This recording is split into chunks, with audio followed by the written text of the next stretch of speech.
अरे सुनबा सुनबा कोहर बेटौआ कहनवा मनबा हमार।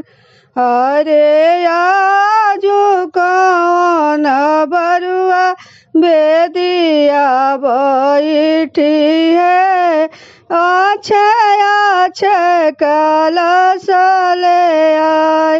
अरे आजू कौन बरुआ बेदिया बैठी है अच्छे अच्छे कलश ले आए।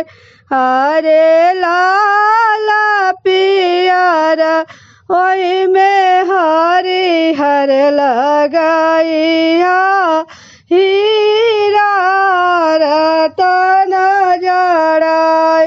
अरे लाला पियर ओहि में हरी हर लगाइया हीरा रतन जड़ाई। अरे सुनबा सुनबा लोहार बेटौआ कहनवा मनबा हमार।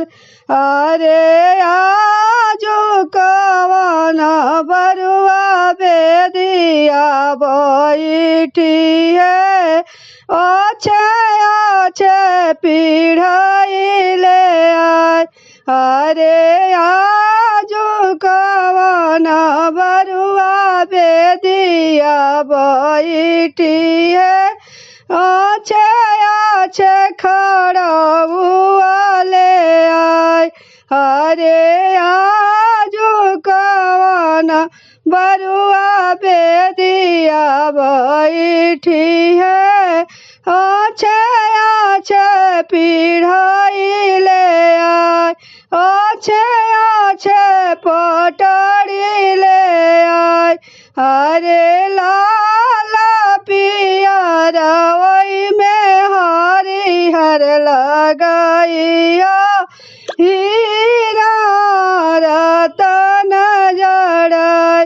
अरे लाला पियर ओहि में हरी हर लगाइया हीरा रतन जड़ाई। अरे सुनबा सुनबा हजमा बेटौआ कहनवा मनबा हमार।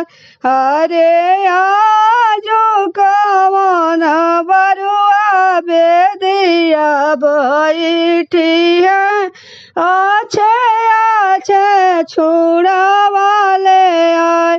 अरे आजू कौन बरुआ बेदिया बैठी है अच्छे अच्छे छुड़ावा ले आए।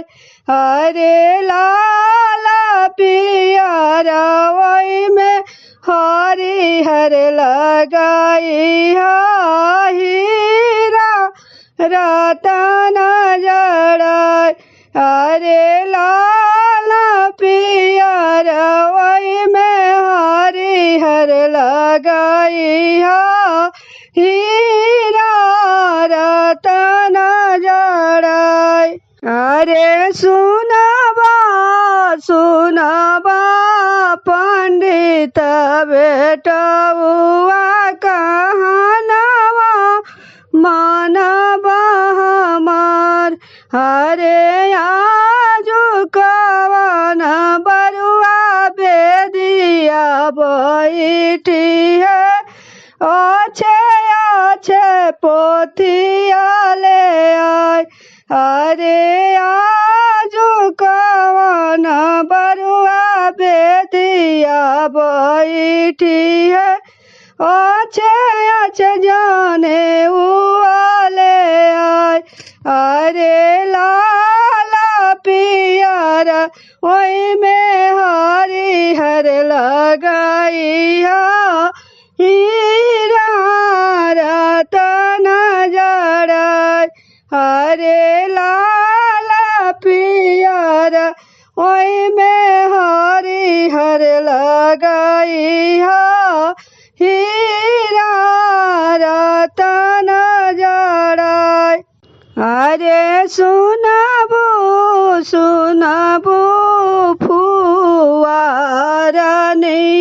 कहनवा मानबो हमार। अरे सुनबो सुनबो दीदी रानिया कहा